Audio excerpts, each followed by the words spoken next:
नमस्कार। आज हम किसी किताब या रिपोर्ट की चीरफाड़ नहीं कर रहे हैं, बल्कि एक बहुत बड़े सांस्कृतिक मेले की सफलता को समझने की कोशिश कर रहे हैं। हमारे पास 39वें सूरजकुंड अंतर्राष्ट्रीय आत्मनिर्भर शिल्प मेले से जुड़े कुछ नोट्स और आर्टिकल हैं, और हमारा मिशन है ये पता लगाना कि आखिर इस साल ऐसा क्या हुआ कि इस मेले ने कामयाबी के सारे रिकॉर्ड तोड़ दिए। देखिए, सिर्फ ये कह देना काफ़ी नहीं है कि मेला सफल रहा। हम ये जानना चाहते हैं कि इस सफलता का फॉर्मूला क्या था। क्या इस मॉडल को देश के दूसरे हिस्सों में भी कॉपी किया जा सकता है? और इसकी शुरुआत एक ऐसे आंकड़े से करते हैं जो मेरे दिमाग में घूम रहा है। हमारे दस्तावेज बताते हैं कि मेले के आखिरी दिन एक अकेले रविवार को लगभग 3 लाख लोग वहां पहुंचे। सोचिए, भीड़ इतनी थी कि सांस्कृतिक कार्यक्रम देखने के लिए कुर्सियां तक कम पड़ गईं और लोग घंटों खड़े होकर देश विदेश के कलाकारों को देखते रहे। ये सिर्फ भीड़ नहीं है, ये तो दीवानगी है। और यही दीवानगी इस कहानी का सबसे दिलचस्प हिस्सा है। ये सिर्फ एक मेला नहीं है, ये एक बहुत बड़ा कल्चरल इकोनॉमिक इंजन बन चुका है। जो आंकड़े हमारे सामने हैं वे तो सिर्फ शुरुआत है। असली कहानी इन आंकड़ों के पीछे छुपी है कि कैसे परंपरा, शिल्प और एक बहुत ही स्मार्ट मैनेजमेंट मिलकर एक ऐसी सफलता की कहानी लिख सकते हैं जो हर साल और बड़ी होती जा रही है। बिल्कुल। तो चलिए इस कहानी को परत दर परत खोलते हैं और शुरुआत वहीं से करते हैं जहां से किसी भी बड़ी चीज को नापा जाता है आंकड़ों से। हमारे नोट्स के मुताबिक इस साल मेले में कुल 20.44 लाख लोग आए। पिछले साल ये संख्या 18.10 लाख थी, मतलब 2 लाख से ज्यादा लोग बढ़ गए। ये देखने में सिर्फ 12-13% की बढ़त लगती है, लेकिन असल में ये एक मनोवैज्ञानिक आंकड़ा है। 20 लाख यानी 2 मिलियन का आंकड़ा पार करना किसी भी इवेंट के लिए एक बहुत बड़ी बात होती है। अच्छा।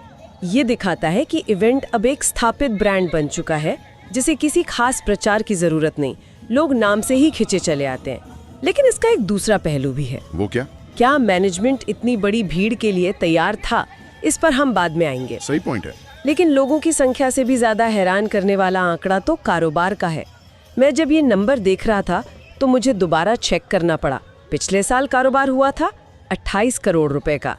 इस साल ये आंकड़ा है 45.44 करोड़। 45 करोड़? हाँ, ये लगभग 60% से ज्यादा का उछाल है। ये पैसा आया कहाँ से? क्या लोग अचानक ज्यादा अमीर हो गए या कुछ और बात है? यही तो सबसे बड़ा सवाल है। चलिए एक छोटा सा हिसाब लगाते हैं। अगर 45.44 करोड़ रुपए का कारोबार 20.44 लाख लोगों ने किया तो प्रति व्यक्ति औसत खर्च लगभग 222 रुपए आता है। 222 रुपए? हाँ। अब ये थोड़ा अजीब लगता है ना? बिल्कुल। जो इंसान मेले में टिकट खरीद कर अंदर जा रहा है, पार्किंग के पैसे दे रहा है, कुछ खा पी रहा है, क्या वो सिर्फ 222 रुपए की खरीदारी करेगा? शायद नहीं। तो फिर इस बड़े उछाल का राज क्या है? हमारे दस्तावेज एक इशारा करते हैं, मेले के आखिरी हफ्ते में हुई सेल और भारी खरीदारी। हाँ, और ये एक बहुत ही दिलचस्प रणनीति है। देखिए, आखिरी हफ्ते में सेल लगाना एक दोधारी तलवार हो सकती है। एक तरफ इससे कुल बिक्री का आंकड़ा आसमान छू जाता है, जो हेडलाइन बनाने के लिए बहुत अच्छा है, जैसा कि यहाँ हुआ भी। बचे हुए माल को निकालने का ये एक शानदार तरीका है। लेकिन दूसरा पहलू ये है कि क्या इससे कारीगरों के मुनाफे पर असर पड़ता है?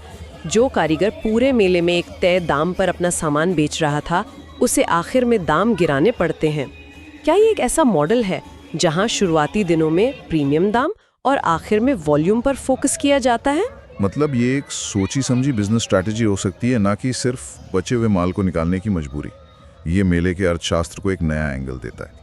बिल्कुल, ये सिर्फ एक सांस्कृतिक जमावड़ा नहीं बल्कि एक गंभीर आर्थिक गतिविधि का केंद्र है। हाँ। और ये रणनीति दिखाती है कि मैनेजमेंट अब सिर्फ मेले का आयोजन नहीं कर रहा, बल्कि उसके बिजनेस मॉडल को भी लगातार बेहतर बनाने की कोशिश कर रहा है। हो सकता है कुछ बड़े खरीदार जैसे होटल या कॉर्पोरेट गिफ्टिंग वाले वो इसी आखिरी हफ्ते का इंतजार करते हो ताकि बड़ी मात्रा में सामान कम दाम पर खरीद सकें। ये तो हुई आंकड़ों की बात, लेकिन ये आंकड़े और माहौल देखकर एक सवाल मन में आता है कि आखिर इस विशालकाय मशीन को चला कौन रहा था और वहाँ जमीन पर माहौल कैसा था?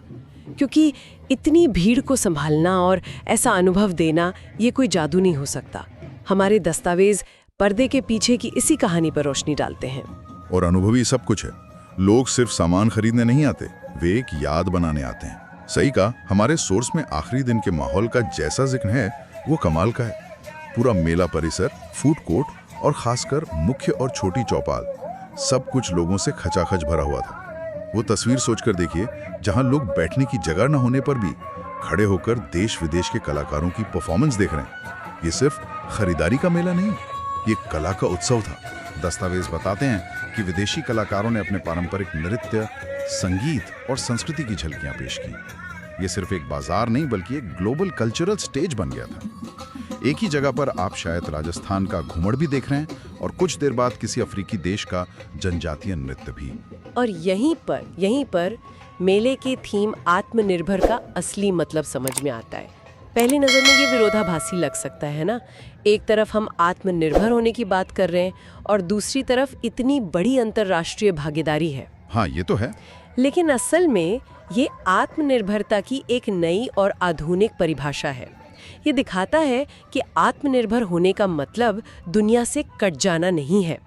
इसका मतलब है अपनी स्थानीय कला, अपने हुनर और अपनी प्रतिभा को एक वैश्विक मंच पर इतने आत्मविश्वास के साथ पेश करना कि दुनिया उसे देखने और सराहने के लिए खुद चल कर आए। मतलब हम आत्मनिर्भर होकर दुनिया को अपने पास बुला रहे हैं, न कि दुनिया से दूर जा रहे हैं। एग्जैक्टली। ये मेला एक प्लेटफॉर्म बन गया है, कोई बंद दरवाजा नहीं। आत्मनिर्भरता का मतलब अपनी जड़ों पर गर्व करना और उन्हें इतना मजबूत बनाना है कि दुनिया की हवाएं उसे उखाड़ न सके, बल्कि उसकी खुशबू को और दूर तक फैलाएं। यही सांस्कृतिक आदान प्रदान शायद इतनी बड़ी भीड़ को खींचने का एक बड़ा कारण है। लोगों को पता है कि यहाँ उन्हें कुछ ऐसा देखने को मिलेगा जो कहीं और नहीं मिल सकता। ये बहुत गहरा विश्लेषण है। तो अब सवाल के दूसरे हिस्से पर आते हैं। इस विशाल आयोजन को पर्दे के पीछे से मैनेज कैसे किया गया? क्योंकि आंकड़े और माहौल तो नतीजे हैं, असली काम तो तैयारी में होता है। बिल्कुल। और हमारे सोर्स बताते हैं कि इस साल तैयारी में कुछ बड़े बदलाव किए गए थे। हाँ, सबसे पहली बात जो सामने आती है वो है सुरक्षा। पूरे मेला परिसर में 800 कैमरे लगाए गए थे। अब सवाल यह है कि ये कैमरे सिर्फ सुरक्षा के लिए थे या भीड़ को मैनेज करने के लिए भी? मेरा मानना है कि ये दोनों के लिए था। 800 कैमरों का नेटवर्क सिर्फ चोरू चक्कों पर नजर रखने के लिए नहीं होता। इससे रियल टाइम में ये पता चलता है कि मेले की किस हिस्से में भीड़ बढ़ रही है, कहाँ जाम लग रहा है, अच्छा, कौन सा एंट्री या एग्जिट गेट ज्यादा व्यस्त है। इस डेटा का विश्लेषण करके अगले साल की प्लानिंग को और बेहतर बनाया जा सकता है। ये सिर्फ सिक्योरिटी नहीं, ये क्राउड एनालिटिक्स है। वो समझ रहे हैं कि उनके कंज्यूमर यानी मेले में आने वाले लोग कैसे व्यवहार करते हैं। और एक और बहुत बड़ा निवेश किया गया जो कारीगरों से सीधे तौर पे जुड़ा था। दस्तावेज बताते हैं कि 10 करोड़ रुपए खर्च करके पक्के स्टॉल बनाए गए। वजह ये बताई गई कि अगर बारिश हो जाए तो दुकानदारों के कीमती सामान को कोई नुकसान ना पहुंचे। इसे आप इस मेले की सफलता का मास्टर स्ट्रोक कह सकती हैं। ये 10 करोड़ रुपए का खर्च नहीं है, ये 10 करोड़ का निवेश है। निवेश? हाँ, और ये निवेश मेले की सबसे कीमती चीज में किया गया है। निवेश कारीगरों के भरोसे में। सोचिए, एक कारीगर जो देश के किसी दूर दराज के कोने से अपना लाखों का माल लेकर आया है, उसकी सबसे बड़ी चिंता मौसम होती है। एक बेमौसम बरसात उसकी साल भर की मेहनत पर पानी फेर सकती है। तो ये पक्के स्टॉल्स एक तरह का बीमा है? बीमा से भी बढ़कर ये एक संदेश है। मैनेजमेंट कारीगरों से कह रहा है, आप हमारे लिए ज़रूरी हैं। हम सिर्फ आपसे स्टॉल का किराया नहीं लेना चाहते, हम आपके कारोबार की सुरक्षा की भी परवाह करते हैं। जब कारीगर ये महसूस करता है तो वो अगले साल फिर से आने के लिए प्रोत्साहित होता है। वो अपने साथ और बेहतर माल लेकर आता है। मतलब मैनेजमेंट असल में अपनी सप्लाई चेन में इन्वेस्ट कर रहा है। बिल्कुल, ताकि हर साल प्रोडक्ट की क्वालिटी और वैरायटी बनी रहे। ये विश्वास ही इस आयोजन की लंबी उम्र का राज है। और सिर्फ कारीगरों का ही नहीं, मेले में आने वाले लोगों के अनुभव का भी पूरा ध्यान रखा गया है। नोट्स के मुताबिक मेले में 3 बड़े फूड स्टॉल या फूड कोर्ट बनाए गए थे और यहाँ सिर्फ बर्गर पिज्जा नहीं मिल रहा था, बल्कि थीम स्टेट उत्तर प्रदेश और मेघालय के साथ साथ दूसरे प्रदेशों के खास व्यंजन भी मिल रहे थे। ये भी एक बहुत ही स्मार्ट कदम है। फूड कोर्ट जैसी सुविधाएं इस इवेंट को सिर्फ एक खरीदारी की जगह से आगे ले जाती हैं। ये इसे पूरे परिवार के लिए एक डे आउटिंग या एक मुकम्मल अनुभव बना देती हैं। इससे लोगों का ड्वेल टाइम, मतलब मेले में बिताया जाने वाला समय, बढ़ जाता है। हाँ, और ये एक सीधा सा नियम है, कोई जितनी देर कहीं रुकेगा उसके खर्च करने की संभावना उतनी ही बढ़ जाएगी। लोग सुबह आते हैं, खरीदारी करते हैं, सांस्कृतिक कार्यक्रम देखते हैं, फिर अलग-अलग राज्यों का लजीज खाना खाते हैं। ये एक पूरा पैकेज बन जाता है।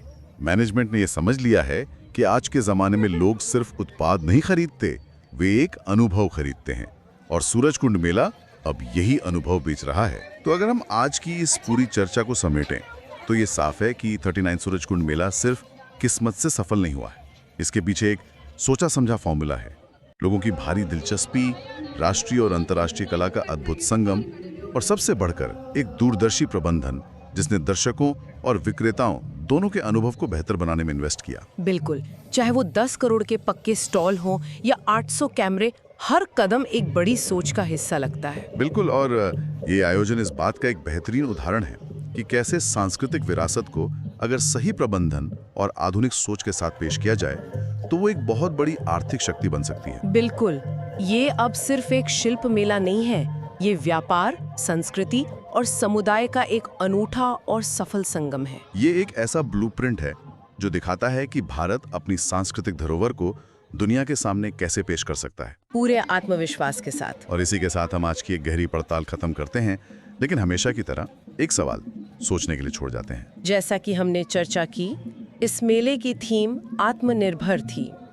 इसकी जबरदस्त सफलता और इसमें हुई विशाल अंतर्राष्ट्रीय भागीदारी को देखते हुए आज के इस वैश्विक मंच पर आत्मनिर्भरता का सही मतलब क्या है? क्या आत्मनिर्भरता का मतलब अपनी चीज़ों को दुनिया के सामने प्रदर्शित करने के लिए मजबूत पुल बनाना है, या फिर अपनी चीज़ों को बचाने के लिए ऊंची दीवारें खड़ी करना है? सूरजकुंड का मॉडल हमें इसके बारे में क्या सिखाता है?